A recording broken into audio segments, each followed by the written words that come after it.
শিক্ষক শিক্ষিকাদের জন্য বড় নির্দেশ দিল মধ্যশিক্ষা পর্ষদ। মাধ্যমিক পরীক্ষায় কড়া সিদ্ধান্ত। এবার মাধ্যমিক পরীক্ষা খুব কড়া কঠিন হতে চলেছে। দেখো ভিডিওটি পুরো, তাহলে সব কিছু বুঝতে পারবে। আগামী 2 ফেব্রুয়ারি থেকে শুরু হচ্ছে এই বছরের মাধ্যমিক পরীক্ষা, চলবে 12 ফেব্রুয়ারি পর্যন্ত।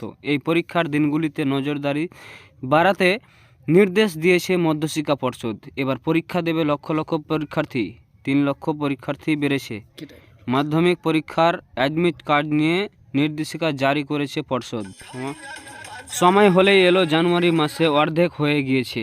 বাকি কটা দিন কাটলেই নতুন মাস ফেব্রুয়ারি শুরু হয়ে যাবে মাধ্যমিক পরীক্ষা।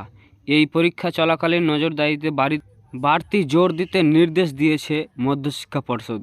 আর তাতে শিক্ষক ঘাটতি মেটাতে বড় সিদ্ধান্ত নেওয়া হয়েছে। আসলে কোনোভাবেই নজরদারি এড়িয়ে নকল করা ঠকাতে এবং পরীক্ষা স্বচ্ছ রাখতে এমন পদক্ষেপ করা হচ্ছে। তাই পরীক্ষা কেন্দ্র সংলগ্ন পার্শ্ববর্তী স্কুলগুলির শিক্ষক শিক্ষিকাদের দেওয়া হবে বাড়তি নজরদারির দায়িত্ব।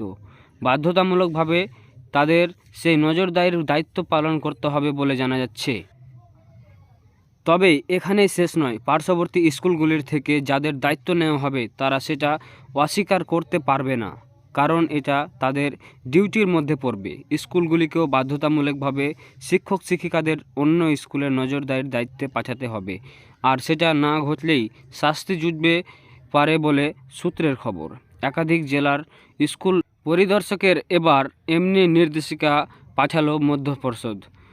নিয়োগ দুর্নীতির কাণ্ডে নাম জড়িয়ে শিক্ষা দপ্তরে, তার জেরে চাকরি বাতিল হয়েছে অনেকের। সুতরাং একটা রয়ে গিয়েছে। একাধিক জায়গায় শিক্ষক সংকট থাকা এমন পদক্ষেপ করার শিক্ষা পর্ষদ। এদিকে মধ্যশিক্ষা পর্ষদ সূত্রের খবর, 2023 সালের মাধ্যমিকের একাধিক উত্তরপত্রের মূল্যায়ন বড় ভুল ধরা পড়ে গিয়েছিল।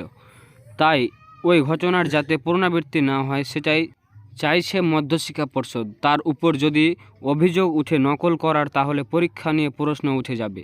শিক্ষক সংকটের জোরে এমন ঘটনা ঘটেছে, সেটা চাওর হোক না পর্ষদ।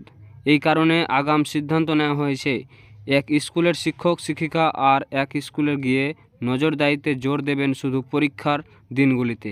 আরেকবারের থেকে পরের বছর 150 জনের বেশি শিক্ষক শিক্ষিকা মূল্যায়ন তালিকা থেকে বাদ পড়েছেন বলে খবর। অন্যদিকে সময়সূচি অনুযায়ী আগামী 2 ফেব্রুয়ারি থেকে শুরু হচ্ছে এই বছরের মাধ্যমিক পরীক্ষা, যা চলবে 12 ফেব্রুয়ারি পর্যন্ত। সুতরাং এই পরীক্ষার দিনগুলিতে নজরদারি বাড়াতে নির্দেশ দিয়েছে মধ্যশিক্ষা পর্ষদ। এবার পরীক্ষা দেবে লক্ষ লক্ষ পরীক্ষার্থী। 3 লক্ষ পরীক্ষার্থী বেড়েছে। এবার পরীক্ষা কেন্দ্র কমেছে বলে সূত্রের খবর। আর মাধ্যমিক পরীক্ষার অ্যাডমিট কার্ড নিয়ে নির্দেশিকা জারি করে দিয়েছে মধ্যশিক্ষা পর্ষদ। মধ্যশিক্ষা পর্ষদ নির্দেশিকা অনুযায়ী আগামী 22 জানুয়ারি থেকে বিভিন্ন স্কুলগুলির পর্ষদে ক্যাম্প অফিসে থেকে অ্যাডমিট কার্ড নিতে পারবে। আর 24 জানুয়ারি স্কুলগুলি থেকে ছাত্রছাত্রীরা অ্যাডমিট কার্ড নিতে পারবে। সো বন্ধুরা, এই ছিল আজকের ভিডিওটি কেমন লাগলো অবশ্যই কমেন্টে জানাও। আর ভিডিওটি ভালো লাগলে লাইক করো। আমাদের এই টিভি বাংলা চ্যানেলে নতুন সদস্য হয়ে থাকলে চ্যানেলটি সাবস্ক্রাইব করে পাশে থাকুন। তো দেখা হচ্ছে পরবর্তী